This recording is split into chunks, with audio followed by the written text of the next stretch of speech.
in the prison, I go to the 28th. They told me, okay, I gave you a number and you must kill a guy in the cell. And they give me a knife. And the other guy came and they strangled him. And I took the knife and stabbed him in his heart. And 2 times and the blood come out. Pollsmoor Prison, 2006. A man sits behind bars, hollow-cheeked, his eyes dark with something deeper than fatigue. His voice is low, steady, and without hesitation. "I am the general of the 28s here," he says.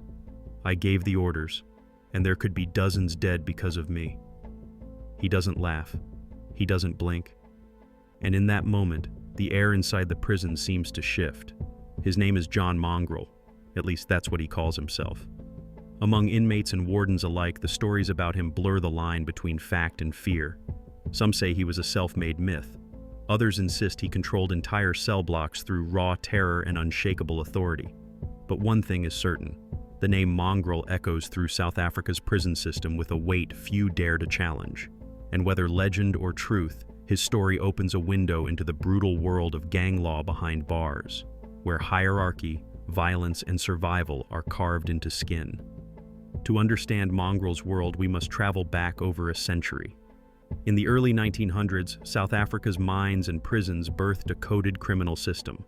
Its founder was an outlaw named Nongoloza Mathebula, who wove together the lawless fringes of society into the number gangs. His legacy divided men into 3 strict roles. The oldest and strongest, the 28s, held power. They took on strength and ruled with iron. The 27s were the guardians of gang honor, men of blood who enforced rules with violence. The 26s were the cunning operators, men of cunning handling smuggling and bribes. Each branch had its own rituals. The 28s, for example, created a twisted form of marriage, binding new members by force. Seniors took younger inmates as wives through beatings and rape, using humiliation as a tool of control. Researchers later noted that these institutionalized marriages always began in violence, a dark ceremony of subjugation hidden behind bars. Generations of prisoners passed these codes along, undiluted, through apartheid and beyond. For many colored and black inmates, the gang offered identity and protection in a world that offered none. On the brutal market of Pollsmoor and beyond, the 28s, 27s, and 26s became like dark royalty, each ruling its own territory by fear and blood. By the 1990s, investigators began shining light on these hidden empires. When apartheid ended, the prison population exploded. Cells built for 5 men now held 4 dozen. Inmates spoke of the gangs running the yard. A national inquiry later called rape in these cells a horrific scourge. As one former prisoner put it, once you stepped inside, you were no longer living in the world you knew. In that violence-paved environment, a new cast of characters rose to power. We saw names like Mogamat Benjamin, a documented 28's leader in 2001. But soon, a shadowy name emerged quietly from the chaos: John Mongrel. By the mid-2000s, someone was already in Mongrel's shoes, but he was nameless. A young prisoner tough enough to join the 28s, rising through the underworld ranks. There is little record of John Mongrel on file. No arrest sheets, no court transcripts mention him. All that points to him is what he told a camera in Pollsmoor's visiting room, and those words cut deep. When a TV crew for a British gang documentary set foot in Pollsmoor around 2005, Mongrel was introduced to the world.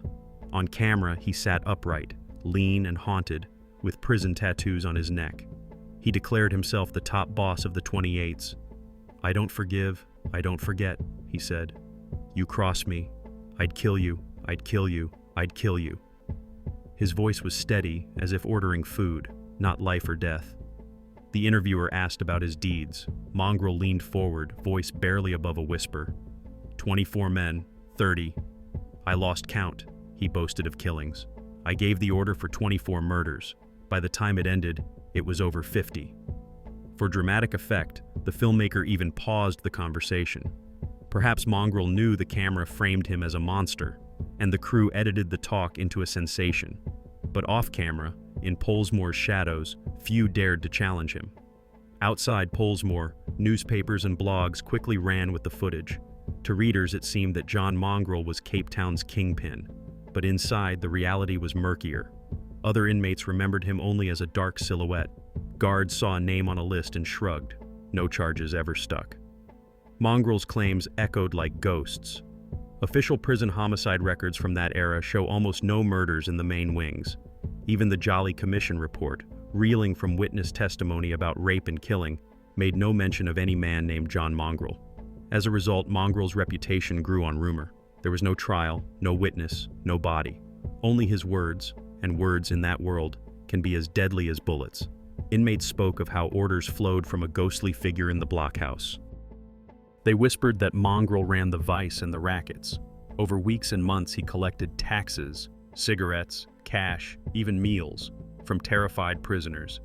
They called it paying the gang fee, and anyone who failed to pay quickly found themselves on the wrong end of a blade.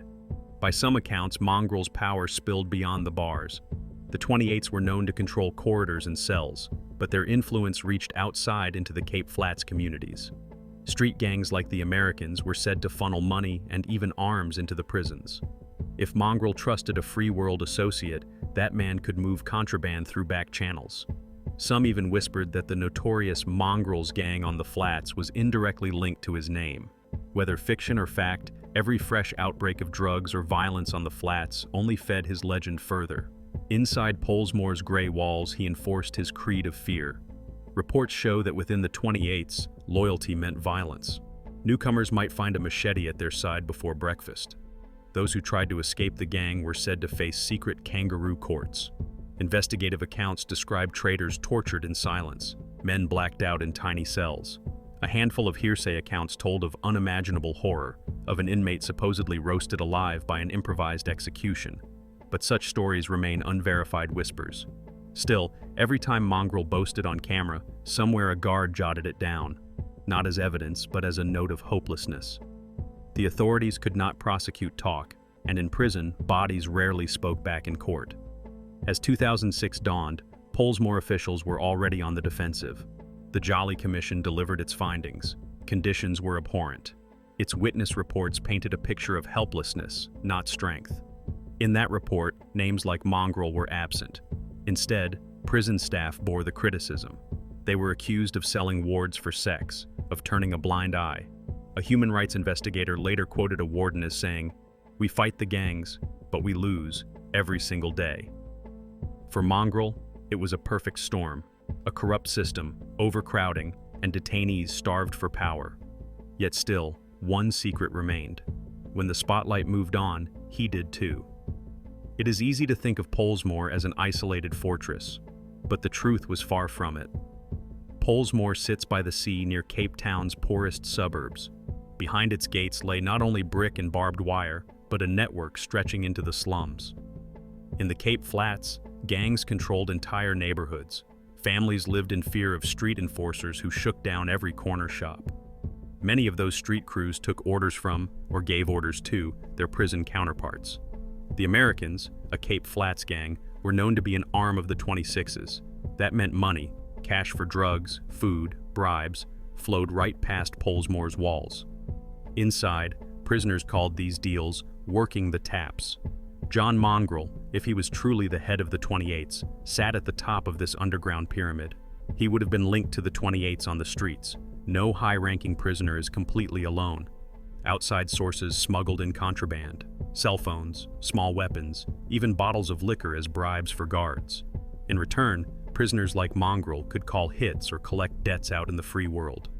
One former inmate told a journalist that being too poor in Pollsmoor meant you were not safe.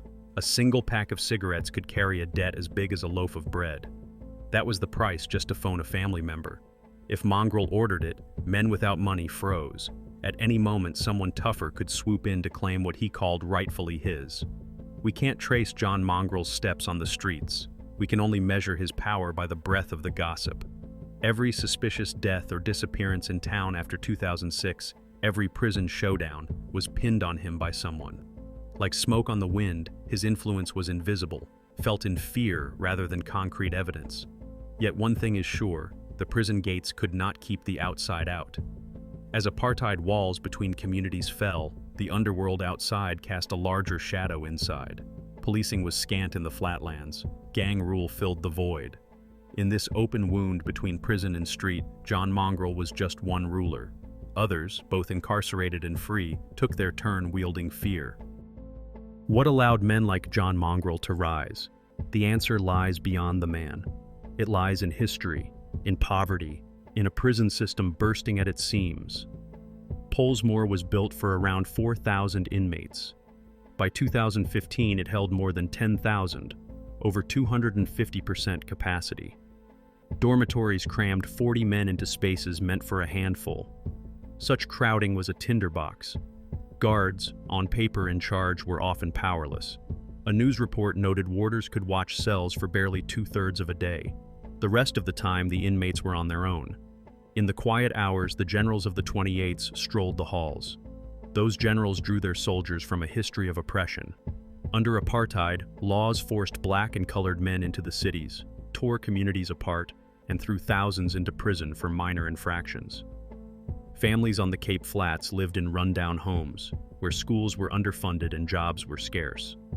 Young men grew up with one instruction: survive. For many, gangs offered respect and security when the world outside offered none. Then, in prison, the number gangs offered the same. When apartheid ended, politicians freed some prisoners, but hardly enough to ease the crush.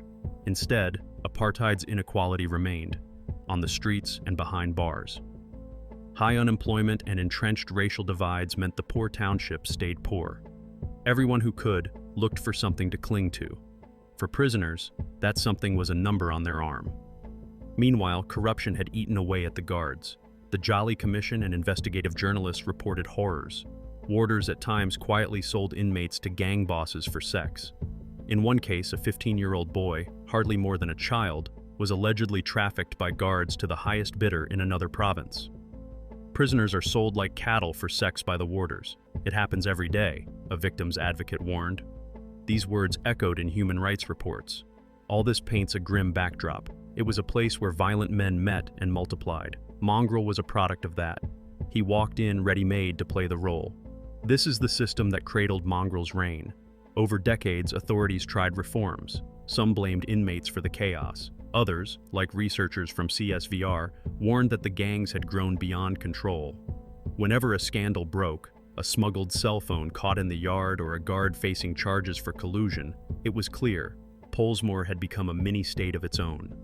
In these conditions, ordinary humanity faltered. Children saw a society where might made right, and they followed. Families saw a system that ignored them, and they turned away. The forgotten gave their loyalty to men in masks and flags, the number gangs. And what of the man himself? For a moment, he was an icon of invincibility. But after 2006, John Mongrel's name vanished from headlines. Inmates say he was moved. Some say he was killed by rivals who feared his power. Others claim a quiet release around 2014. Online, someone even claimed Mongrel dragged a corpse through the night, a story as lurid as any horror film. Yet no journalist, no prison letter, no official word confirms any of it. No death certificate, no mugshot. By the late 2000s, Mongrel had become a ghost inside the system, and outside it, nothing but whispers. Police and prison records from that era hold only blank spaces where his fate might be recorded. The archives show no trial, no parole hearing. In fact, authorities later emphasized that claims Mongrel killed over 1,000 people were fantasy. Official Pollsmoor logs from 2000 to 2010 list only a handful of inmate deaths, mostly from illness or accident. At most, one murder every few years. Definitely not dozens on command. His disappearance left a cold aftertaste. To the world, it posed questions. If Mongrel was as ruthless as he said, how could he just slip away? The few who tried to investigate found only echoes. Friends no longer spoke. In the yard, his once feared allies avoided the spotlight. It was as if the prison itself exhaled. Mongrel's chapter closed, leaving behind an empty page. It is tempting to call him a ghost, but even ghosts leave traces of fear behind. The last known interview with him is still tracked by gang bloggers like Relic. Once he was known by his alias, but even that faded. All that remains is the warning scrawled in silence. the story we heard might have been mostly myth. The man we saw on film is a puzzle to this day. In the end, the real story of John Mongrel may not be about one life at all. It is a mirror reflecting all the lives around him. We watched a man speak calmly of killing, but the only evidence of his crimes was his own voice. We heard of a prison kingpin, but in Pollsmoor's official tale he was nowhere. We saw crime and cruelty, but it wasn't born of myth. It was born of history and neglect. Mongrel's reign, if we call it that, was built on the broken promises of a nation. It thrived because society failed to protect its own. Every childhood lost to hunger or violence in the townships, every overcrowded cell smothered in darkness, every silent bribe to a guard, they all paved the way for him. Look around Pollsmoor today, or walk the Cape Flat streets. The flags on walls might change names, but the truths remain. Fear begets fear. If you raise yourself by terror, someday someone else will put you down with it. For the men who suffered under Mongrel's rule, the new inmates forced into crouching horror, the families forced to pay extortion money, there is no justice in legends. They only got the real pain, unrecorded in any report. The only person who won was the lie itself, which only promises to create more of its kind. So remember this story not as the triumph of a gangster, but as a warning. Real power is not power at all if it feeds on the powerless. John Mongrel's fate is a footnote in a larger tragedy, a system that created monsters and then pretended it never happened. In Cape Town, the chapter labeled "The Reign of John Mongrel" closes in silence. No grand finale, no roaring applause, only the empty echo in a dark cell, where once a man claimed to rule by death, and a simple truth whispered back to the camera's memory: even the sharpest knife eventually wears away.